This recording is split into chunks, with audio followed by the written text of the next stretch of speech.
Assalamualaikum warahmatullahi wabarakatuh.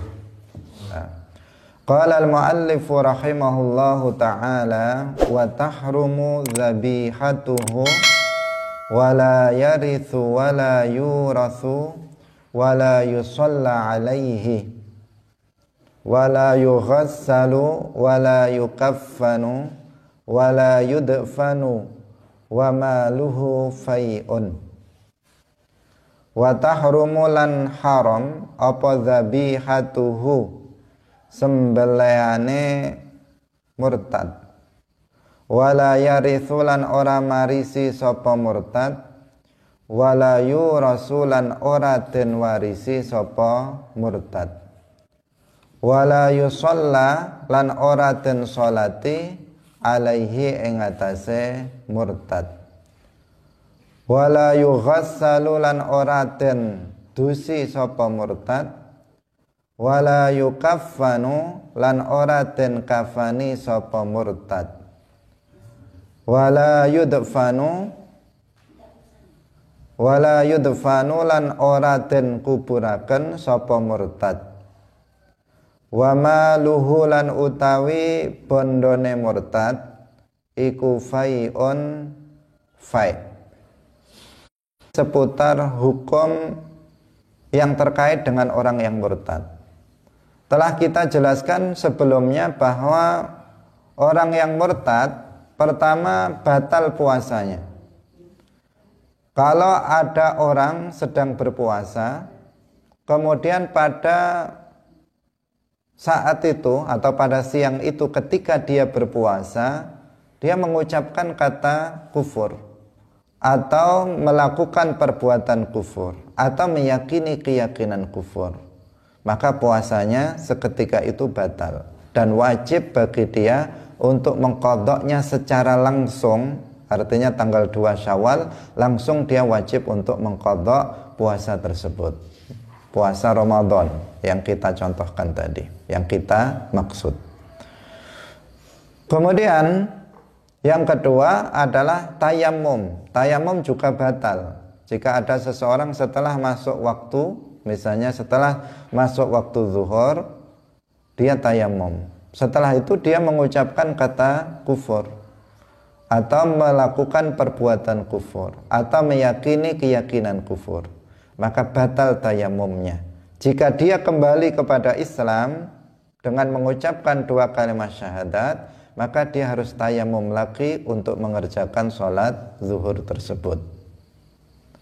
Kemudian nikahnya, nikah di sini ada, kemarin sudah kita singgung, tetapi ada yang belum kita jelaskan. Telah kita jelaskan sebelumnya bahwa tentang pernikahan ini dirinci hukumnya.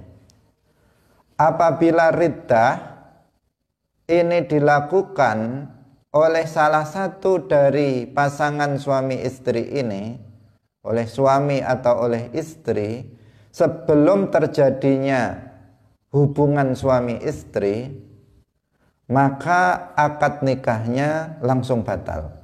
Akad nikahnya langsung rusak, langsung batal. Udah, dia bukan suami perempuan itu, dan perempuan itu bukan istri dari laki-laki tersebut. Sudah bukan suami istri secara langsung. Nah, apabila keduanya atau salah satu orang yang murtad itu, suami atau istri yang murtad itu, kembali lagi kepada Islam dengan mengucapkan 2 kalimat syahadat, dan keduanya ingin untuk berkeluarga kembali, maka harus melakukan akad pernikahan yang baru. Artinya ada wali, ada 2 orang saksi, ada sighat, ada ijab qabul kembali. Ini jika riddah dilakukan sebelum terjadi hubungan suami istri. Nah, rincian yang kedua, apabila riddah yang dilakukan oleh salah satu dari pasangan suami istri ini dilakukan setelah terjadinya hubungan suami istri, maka di sini status nikahnya itu adalah mauquf, terhenti.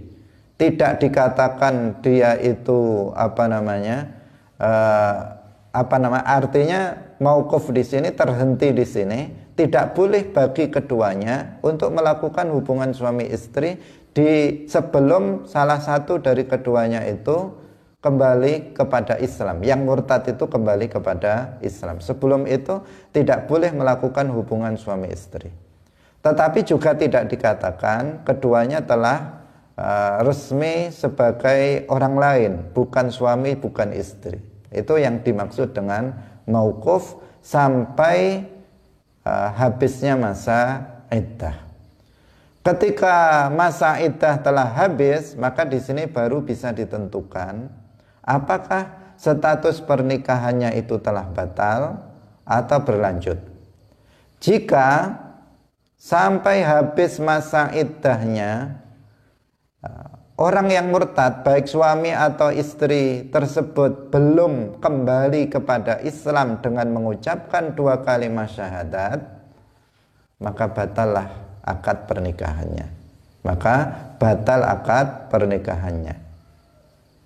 Kemudian jika dalam masa iddah itu orang yang murtad, baik suami atau istri itu telah kembali kepada Islam dengan mengucapkan 2 kalimat syahadat, tentunya sebelum masa iddah habis, maka secara otomatis status pernikahannya tersambung kembali seperti sedia kala tanpa diperlukan akad nikah baru. Jadi nggak perlu akad nikah baru, langsung tersambung dengan sendirinya, karena salah satu yang murtad tadi telah kembali kepada Islam dalam masa iddah. Tetapi jika telah habis masa iddah, belum kembali juga kepada Islam, sehari setelah habis masa iddah baru kembali kepada Islam, maka sudah lewat ini.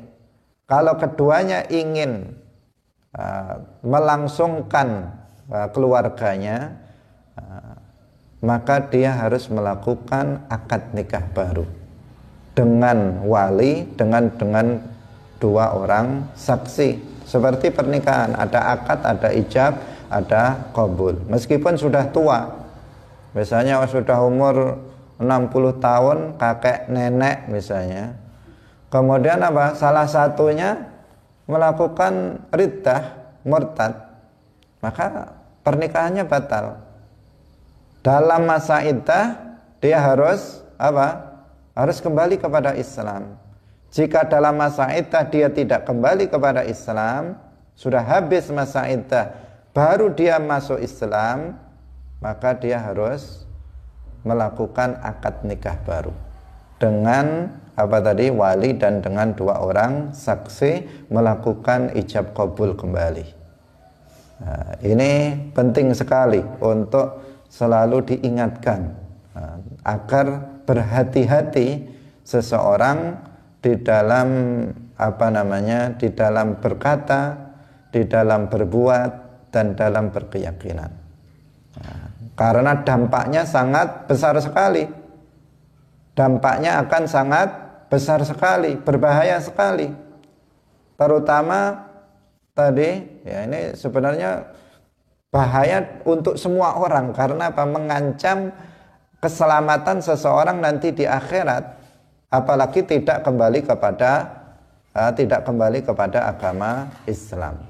Nah, tetapi jika itu dilakukan oleh pasangan suami istri, maka akan lebih sangat berbahaya lagi.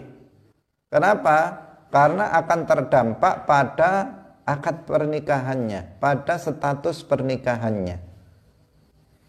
Karena itu, keluarga yang solehah adalah keluarga yang suami itu memahami ilmu agama dan istrinya paham ilmu agama.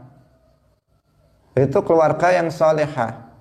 Kalau suaminya bodoh terhadap ilmu agama, istrinya bodoh juga terhadap ilmu agama, nggak mungkin akan tercipta keluarga yang solehah.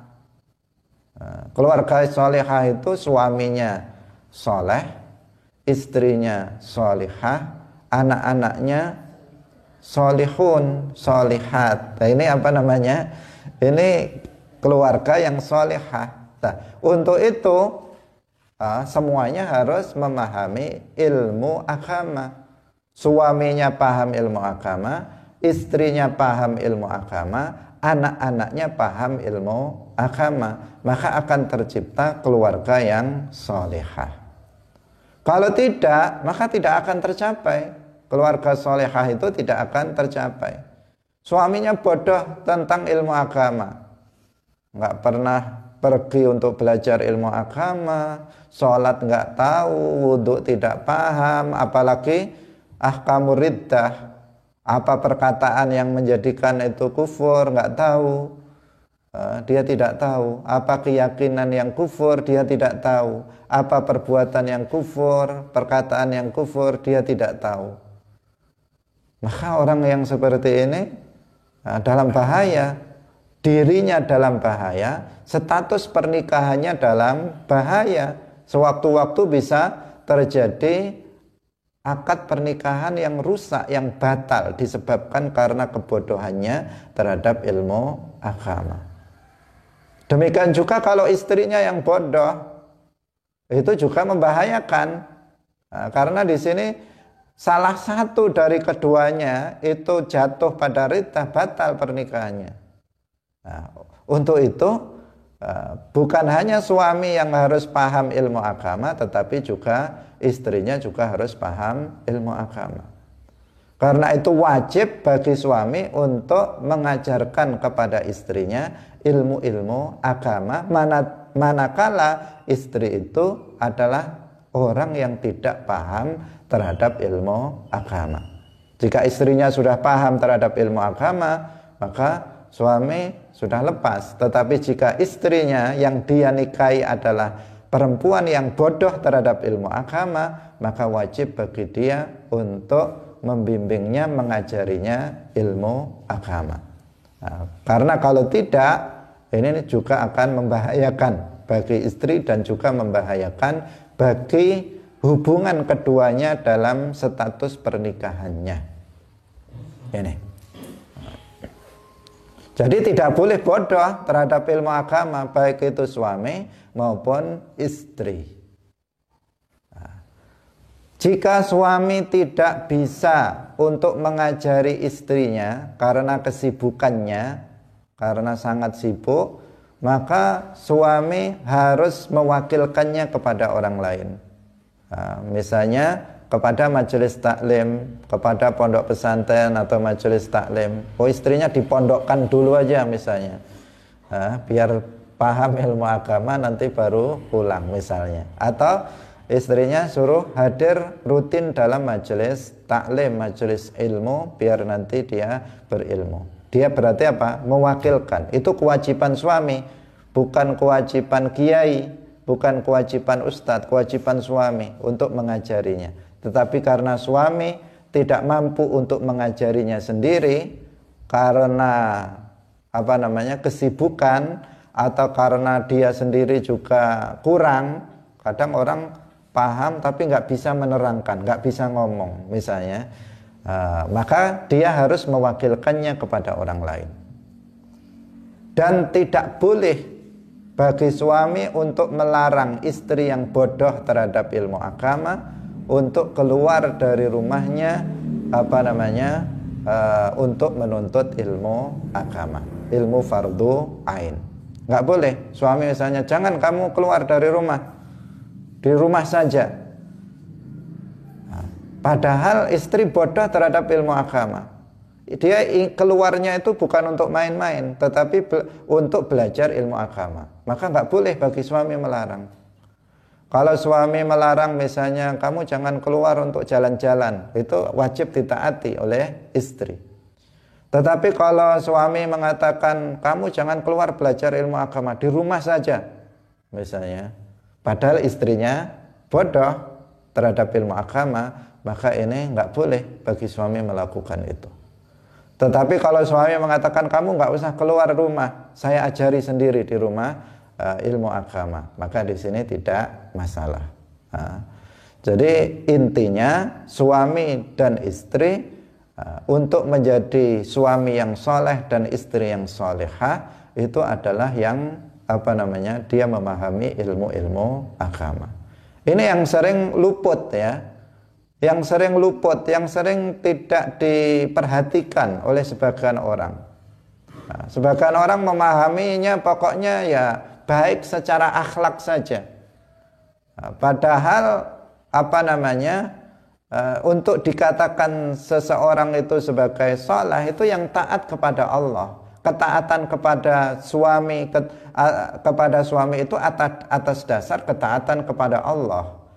Berakhlak yang baik kepada suami atau berakhlak yang baik kepada istri itu adalah atas dasar taat kepada Allah, bukan semata-mata hubungan keduanya, tetapi semuanya atas dasarnya adalah karena itu adalah perintah Allah Subhanahu wa ta'ala dan dilakukan atas dasar ikhlas lillahi ta'ala, bukan karena semata-mata mencari pujian suami atau pujian istri, tetapi semata-mata karena Allah Subhanahu wa ta'ala. Ini penting sekali untuk diperhatikan bagi suami dan istri. Mengingat dampaknya yang tadi kita jelaskan sangat berat sekali. Sangat berat sekali. Sehingga dalam hadis itu disebutkan tungkahul mar'ah li arba'in. Seorang perempuan itu dinikahi karena 4 alasan. Karena kecantikannya, karena nasabnya, karena hartanya, karena agamanya. Tetapi yang lebih diutamakan itu apanya? Agamanya. Kalau bisa 4-4-nya, kalau bisa sudah cantik, kaya lagi, anaknya kiai lagi, kemudian kemudian agamanya bagus, sholihah. Kalau bisa 4-4-nya ini. Tapi kalau nggak bisa, yang keempat ini ini yang harus menjadi ukuran utama, agamanya. Agamanya yang menjadi ukuran pertama. Kenapa? Karena ini nanti yang menentukan banyak hal berikutnya. Bagaimana nanti jadinya anak-anaknya, apakah menjadi anak yang soleh, solehah, kan tergantung didikan dari ibunya. Karena dikatakan al-ummu itu adalah madrasah yang pertama. Sekolah yang utama itu yang pertama itu adalah ibunya. Jika ibunya tidak solehah, maka anak-anaknya akan berantakan nanti. Ini menentukan, sangat menentukan, maksudnya dia mempengaruhi, pengaruhnya sangat besar terhadap pendidikan, kebaikan keluarga dan anak-anaknya. Ini harus diutamakan agamanya dibandingkan dengan yang lain-lain. Sebagian ada yang sebagian laki-laki kemudian ada yang nggak memperhatikan itu. Dia mengatakan gampang nanti saya ajari sendiri.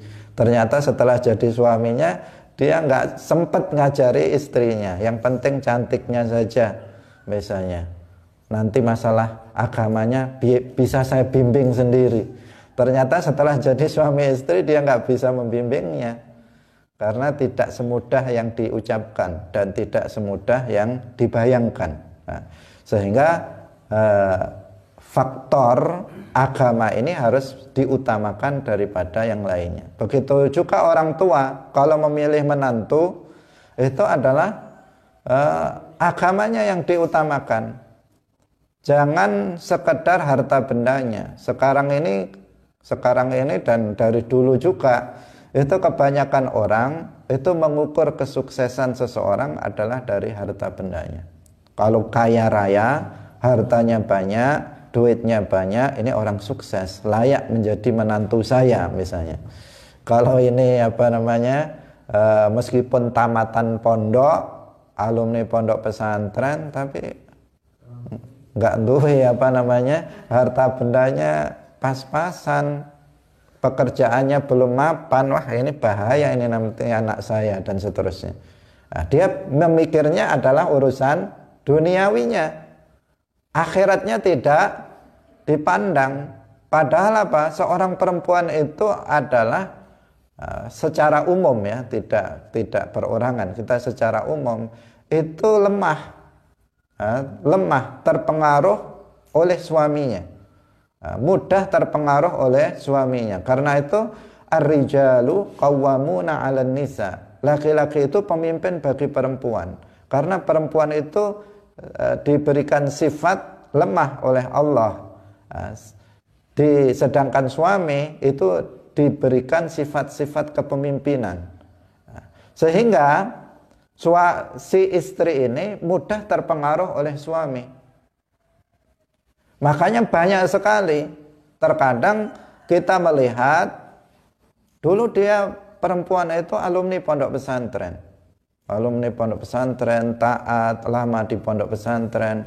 Begitu menikah dengan suami yang bukan alumni pondok pesantren, suami yang misalnya nggak paham tentang ilmu agama, nggak pakai lama itu, sebulan 2 bulan sudah terlihat perubahan, sudah misalnya copot jilbabnya, sudah sudah pokoknya mulai berubah, akhirnya berubah total.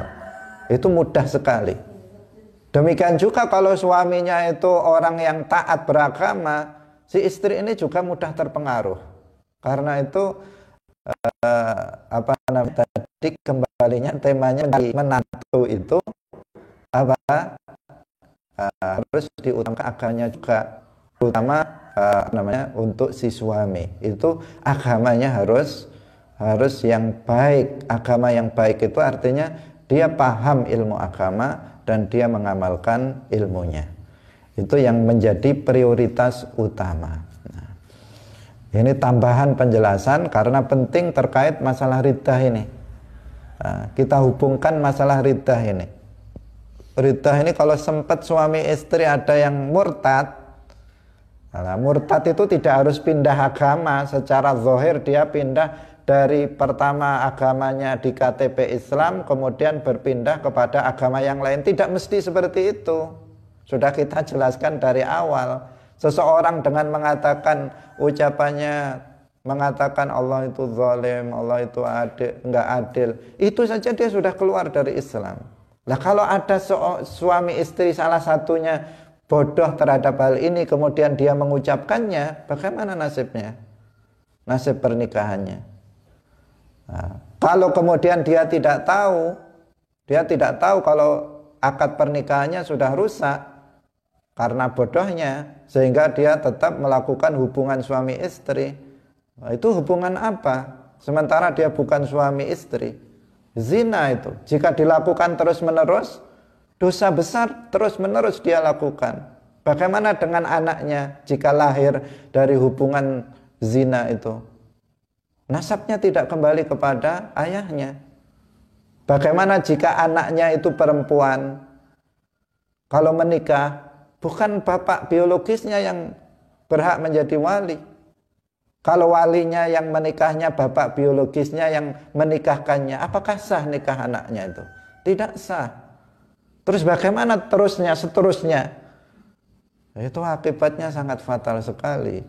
Karena itu tidak bisa dianggap remeh dalam masalah pernikahan ini. Agama harus menjadi prioritas, harus menjadi prioritas utama, terutama suaminya ini, karena dia bisa mempengaruhi istri. Nah, meskipun istri juga harus memahami ilmu-ilmu agama. Nah, tidak banyak yang dimaksud ilmu agama di sini. Tidak harus suami itu menjadi orang yang alim, tidak. Suaminya harus yang kiai, tidak. Istrinya harus orang yang alimah, yang luas ilmunya, tidak. Yang dimaksud adalah paham ilmu-ilmu fardhu ain. Paham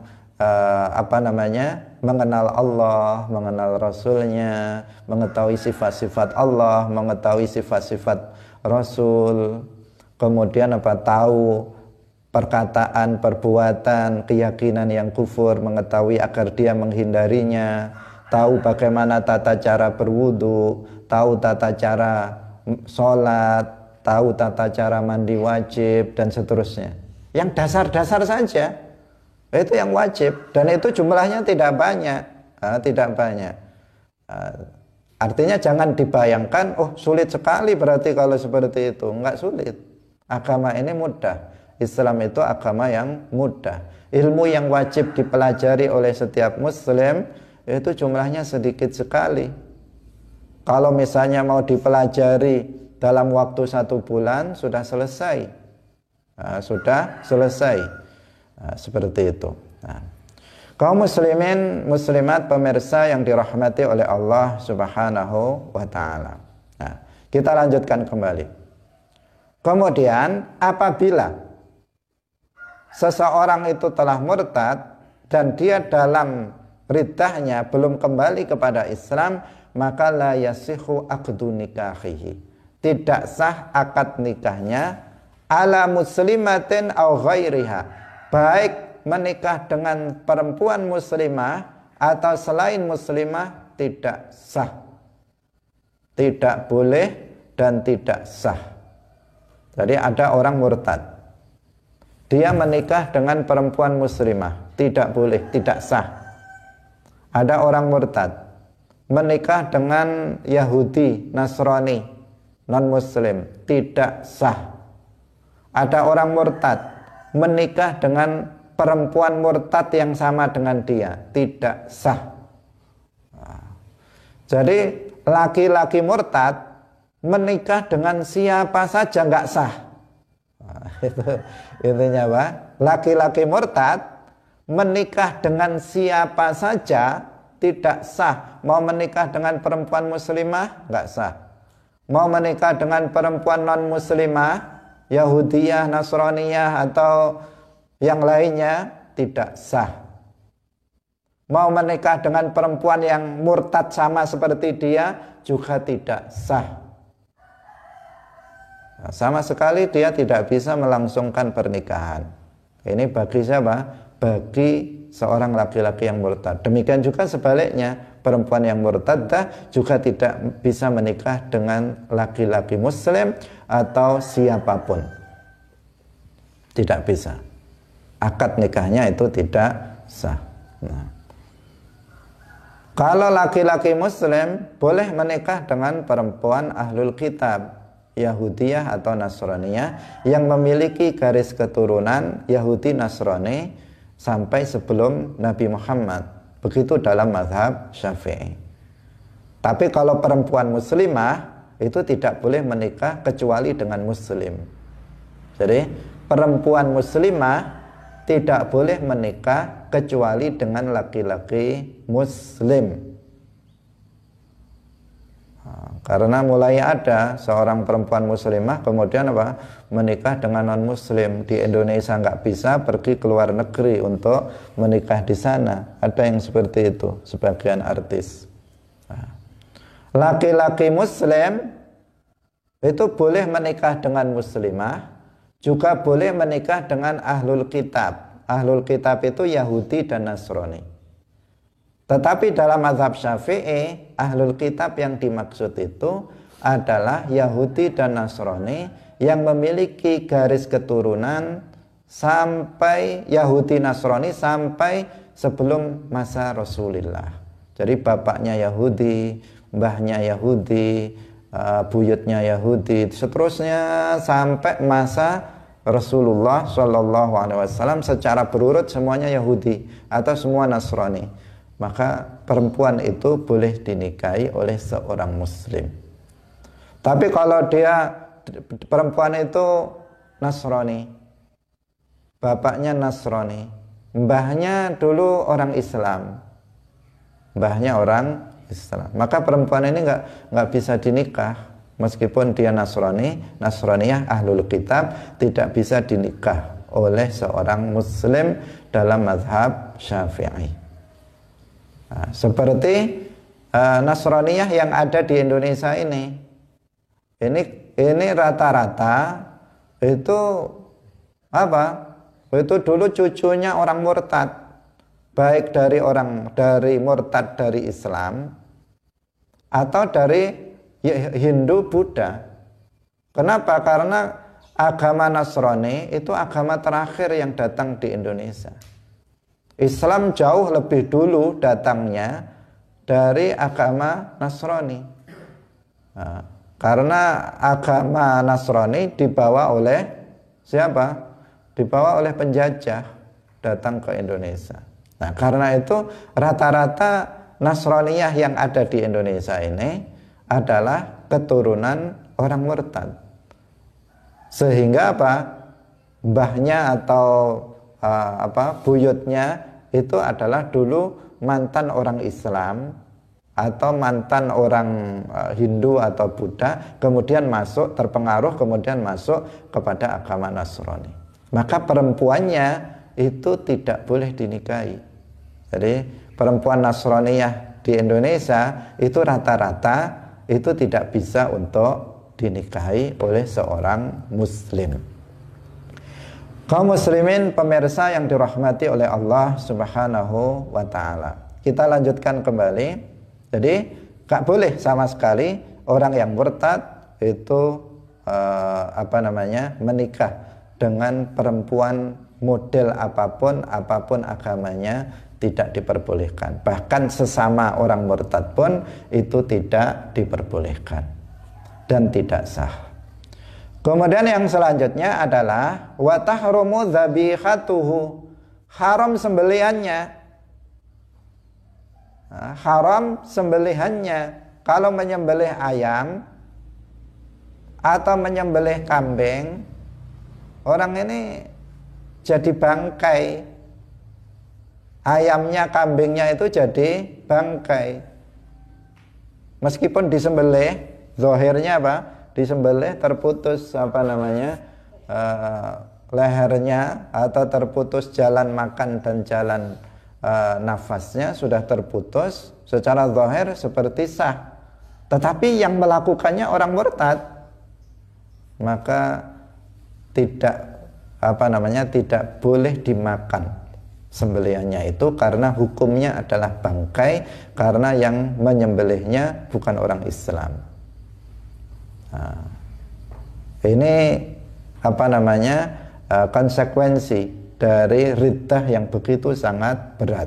Nah, dan contoh-contohnya sudah kita sebutkan. Sekali lagi, murtad di sini tidak mesti di KTP-nya itu agamanya bukan Islam, tetapi orang yang jatuh pada salah satu jenis riddah, apakah perkataan, perbuatan atau keyakinan yang sudah kita contohkan kemarin, kalau seseorang jatuh pada riddah tersebut, maka hukumnya dia murtad. Jika dia menyembelih ayam, enggak dimakan dagingnya, karena itu dihukumi sebagai bangkai, karena syarat daripada sembelian yang sah itu harus dilakukan oleh seorang muslim atau ahlul kitab. Nah, ahlul kitab yang dimaksud sama dengan ahlul kitab dalam masalah pernikahan. Kaum muslimin rahimakumullah. Kemudian wala yarithu, wala yurathu. Wala yarithu artinya tidak bisa mewarisi. Jika ayahnya, ini si anak murtad, kemudian bapaknya muslim ini meninggal dunia, maka anak itu tidak bisa mewarisi. Ibunya wafat, meninggal dunia, maka si anak tidak bisa mewarisi harta ibunya, karena anak tersebut telah murtad. Nah, ini tetapi banyak yang seseorang tidak paham, apalagi di tempat kita. Nah, jika misalnya, artinya secara umum ya, bukan hanya di tempat kita, tidak memahami seperti ini, karena orang mikirnya adalah harta. Dia sudah murtad, bapaknya mati, dia minta warisan. Itu seperti itu. Nah, sehingga dia mengambil harta warisannya. Bagaimana hukumnya? Ya haram. Harta tersebut tidak menjadi milik dari anak yang sudah murtad itu. Meskipun Meskipun misalnya saudara-saudara yang lainnya tidak tahu, misalnya kalau dia mengambilnya, maka harta itu tidak menjadi kepemilikan dari orang tersebut. Jika dia makan, maka dia memakan harta yang haram. Karena dia tidak berhak untuk mewarisi harta kedua orang tuanya yang meninggal jika dia adalah anak yang murtad. Nah, sebaliknya, jika si murtad ini mati, maka harta bendanya juga tidak bisa diwarisi oleh keluarganya, oleh ahli warisnya. Misalnya si murtad ini kaya raya, harta bendanya banyak, ada rumah, ada sawah, ada mobil, tapi dia meyakini keyakinan yang kufur, meyakini misalnya bahwa Allah serupa dengan makhluk misalnya. Maka apa? Maka di sini keluarganya itu tidak bisa mengambil harta benda orang tersebut. Anaknya nggak bisa anaknya nggak bisa mewarisi harta dia. Istrinya tidak bisa mewarisi harta dia. Orang tuanya tidak bisa mewarisi harta dia. Kenapa? Karena orang yang mati ini murtad. Jadi hartanya tidak bisa dibagi-bagi sebagai warisan. Nah, tetapi bagaimana? Tetapi harta bendanya itu menjadi fai. Fai itu artinya harta bendanya diambil oleh pemerintah untuk digunakan untuk kemaslahatan umat Islam. Jadi hartanya langsung diambil oleh pemerintah, diserahkan ke Baitul Mal. Baitul Mal untuk kemudian digunakan untuk kemaslahatan umat Islam. Jadi Baitul Mal itu semacam kebendaharaan yang terpercaya, yang mereka memanfaatkan harta itu untuk kepentingan kemaslahatan umat Islam. Nah, tetapi di negara kita tidak bisa dijalankan ini. Ini tidak bisa dijalankan. Kenapa? Karena setiap mereka itu merasa bahwa mereka berhak untuk mengambil harta itu. Dan secara hukum negara tidak bisa diterapkan untuk kemudian diambil hartanya sebagai untuk kepentingan umat Islam. Mereka pasti tidak menerima. Mereka tidak bisa menerima orang tuanya yang murtad meninggal dunia, hartanya melimpah, langsung diserahkan begitu saja ke negara. Itu pasti mereka nggak akan terima. Apalagi keluarganya misalnya bodoh terhadap ilmu agama. Tetapi jika keluarganya itu paham terhadap ilmu agama, maka dia harus menyerahkannya. Dia harus menyerahkannya. Misalnya dia tahu bapaknya itu adalah murtad. Dia meyakini keyakinan kufur sampai mati. Meyakini keyakinan kufur. Hartanya melimpah. Maka anak-anaknya bagaimana ini? Nggak bisa dia ngambil harta bendanya, harta warisannya. Kalau diserahkan ke negara juga, kalau untuk konteksnya sekarang juga nggak bisa. Kenapa? Karena nanti akan ditasarufkan sembarangan. Karena ini harta ini adalah untuk kemaslahatan umat Islam. Nah, itu bagaimana? Boleh bagi jika nggak ada Baitul Mal yang terpercaya, maka boleh bagi orang yang soleh untuk mengambil harta itu, kemudian mentasarufkannya untuk kepentingan umat Islam. Jadi diambil, misalnya diserahkan oleh keluarganya. Ini karena kalau langsung diambil tanpa persetujuan keluarganya, ahli warisnya, maka biasanya nggak bisa biasanya. Maka kalau keluarganya itu orang yang berilmu, paham, oh ini bukan hak kita ini harta. Misalnya bapak kita ini kufur, dia murtad, maka harta bendanya nggak bisa kita wariskan. Nah, maka dia bisa datang kepada orang soleh yang terpercaya untuk menyerahkan harta benda itu untuk kepentingan umat Islam. Misalnya, oh nih tanahnya nanti dibuat pondok pesantren saja, ini harta peninggalannya ini untuk kepentingan dakwah, untuk biaya dakwah dan seterusnya. Itu kalau keluarganya paham bahwa itu bukan hak dia, sudah nggak ada hak sama sekali anaknya. Karena apa? Orang tuanya yang telah mati itu mati dalam keadaan murtad. Nah, kalau anaknya itu kemudian mengambilnya padahal bukan hak dia, maka dia memakan harta yang haram. Jadi sampai di situ. Karena itu ini bahaya sekali. Riddah ini adalah sesuatu yang sangat bahaya sekali, menyangkut masalah hukum-hukum yang lainnya. Kaum muslimin pemirsa yang dirahmati oleh Allah Subhanahu wa taala. Selanjutnya, kalau dia mati itu bagaimana? Apakah wajib diurus? Nah, di sini ada rincian penjelasannya. Kalau ada orang murtad mati, maka ketentuannya pertama tidak boleh disolati, haram. La yusalla alaihi, haram untuk disolati. Jika ada orang mensolatinya, maka dia berdosa. Kenapa?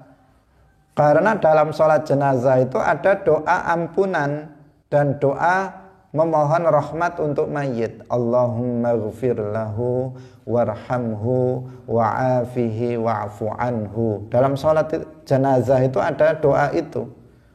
Allahumma ghfir lahu, ya Allah ampunilah dia, mayit itu. Warhamhu, rahmatilah dia. Lah, ini kan nggak boleh berdoa seperti ini, berdoa untuk orang kafir, berdoa untuk orang yang bukan muslim. Doa ampunan, doa untuk rahmat itu nggak boleh, karena rahmat Allah di akhirat hanya untuk orang mukmin saja, tidak untuk orang kafir. Karena Allah itu tidak mengampuni dosa kekufuran dan kesyirikan bagi orang yang mati dalam kekufuran dan kesyirikan tersebut. Nah, karena itu tidak boleh disolati. Kalau kita tahu misalnya ada salah satu orang di daerah kita tahu dia meyakini keyakinan yang riddah, meyakini keyakinan kufur, atau kita pernah dengar dia mengucapkan kata-kata kufur, dan kita belum pernah mendengar dia mengucapkan 2 kalimat syahadat untuk kembali kepada Islam, maka nggak boleh kita mensolatinya. Karena apa? Karena dia dalam riddah, dan Allah tidak mengampuni dosa riddah, dosa kufur, jika dia mati dalam keadaan itu. Tapi kalau kita sudah mendengar dia telah kembali kepada Islam dengan mengucapkan 2 kalimat syahadat, maka di sini kita boleh untuk mensolatinya. Bahkan fardu kifayah, sebagian umat Islam wajib ada yang mensolatinya. Ini tentang masalah sholatnya. Kemudian yang kedua, tidak boleh juga, haram dikuburkan di pekuburan umat Islam. Maksudnya adalah pekuburan yang diwakafkan untuk umat Islam. Jadi ada kuburan muslim, kuburan untuk umat Islam, ya. Artinya kuburan khusus untuk umat Islam karena tanah itu diwakafkan oleh pemiliknya untuk kuburan orang Islam. Maka orang yang murtad gak boleh dikuburkan di tempat itu. Kenapa? Karena ini kuburan khusus untuk orang Islam. Tapi kalau kuburannya itu adalah kuburan yang bukan wakaf untuk orang Islam, maka boleh dikuburkan di tempat itu. Itu yang dimaksud di sini wala yudfa wala, itu bukan berarti tidak boleh dikuburkan sama sekali. Nah, maksudnya tidak boleh dikuburkan di pekuburan umat Islam, di pekuburan yang diwakafkan diwakafkan untuk umat Islam. Nah, kaum muslimin pemirsa yang dirahmati oleh Allah Subhanahu wa taala. Nah, kemudian tentang memandikan dan kafane, ini hukumnya tidak wajib. Tidak wajib meskipun tidak haram. Kalau misalnya dimandikan, itu boleh. Kalau nggak dimandikan, juga boleh. Nah, ini untuk apa namanya? Untuk orang yang murtad. Nah, misalnya ada orang yang memandikannya, tidak masalah. Tetapi nggak wajib. Artinya jika tidak dilakukan, nggak ada orang yang mau memandikannya, maka tidak apa-apa, tidak berdosa, karena dia orang yang murtad. Yang kedua, mengkafani, ini juga tidak wajib. Jika ada orang yang mengkafaninya, maka juga tidak berdosa. Mengkafani, membuntelnya itu tidak berdosa jika dilakukan, tetapi tidak wajib. Seandainya udah langsung dikuburkan saja, nggak usah dimandikan, nggak usah dikafani, itu juga nggak berdosa umat Islam jika mayitnya itu mayit yang murtad. Jadi di sini ada dua hal yang haram, ada dua hal yang tidak wajib. Nah, yang haram itu apa? Mensolatinya. Haram mensolati jenazah mayit yang murtad. Yang kedua, haram menguburkan mayit yang murtad di pekuburan umat Islam. Yang dua. Kemudian yang dua, itu hukumnya tidak wajib. Memandikan dan mengkafani tidak wajib. Artinya tidak wajib di situ. Kalau ada yang mengkafani dan memandikannya, tidak masalah. Tetapi jika tidak ada yang memandikan dan mengkafaninya, maka juga tidak masalah. Nah, tidak dilakukan tidak apa-apa, tidak dilakukan juga tidak apa-apa. Tetapi yang harus diperhatikan bahwa dia tidak boleh disolati. Nah, dia tidak boleh disolati. Nah, ini kita harus berhati-hati. Nah, kalau kita betul-betul tahu bahwa jenazah itu adalah mati dalam keadaan kufur, dalam keadaan murtad, maka kita jangan sampai mensolatinya. Apalagi jenazahnya jelas-jelas apa? Agamanya bukan Islam. Jelas-jelas agamanya bukan Islam, tapi keluarganya Islam, minta ditahlili misalnya, atau minta disolati.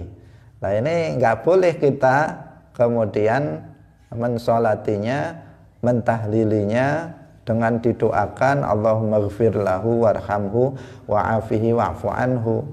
Itu nggak bisa. Nah, karena orang yang sudah mati dalam keadaan riddah atau kufur, ini gak diampuni dosanya oleh Allah, sehingga tidak bisa didoakan dengan doa ampunan. Kalau masih hidup bisa kita doakan, misalnya semoga Allah memberikan hidayah kamu, boleh seperti itu. Semoga Allah memberikan hidayah kepadanya, boleh. Kalau masih hidup didoakan seperti itu. Tapi kalau sudah mati, maka nggak bisa seseorang orang yang mati dalam keadaan murtad didoakan dengan doa ampunan ataupun rahmat. Nah, ini penting untuk kita pahami. Kaum muslimin pemirsa yang dirahmati oleh Allah Subhanahu wa taala, sudah selesai pembahasan kita satu pasal yang berkaitan dengan ahkamul murtad, hukum-hukum yang terkait dengan orang yang murtad. Nah, tinggal satu pasal lagi dalam kitab ini menjelaskan tentang kewajiban al-amru bil ma'ruf wan nahyu 'anil munkar. Setelah itu insya Allah kita akan berpindah pada pembahasan berikutnya.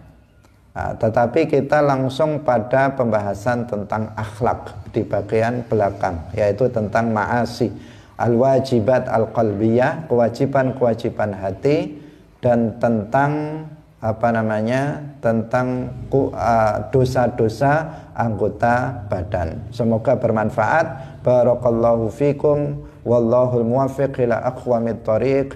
Wassalamualaikum warahmatullahi wabarakatuh.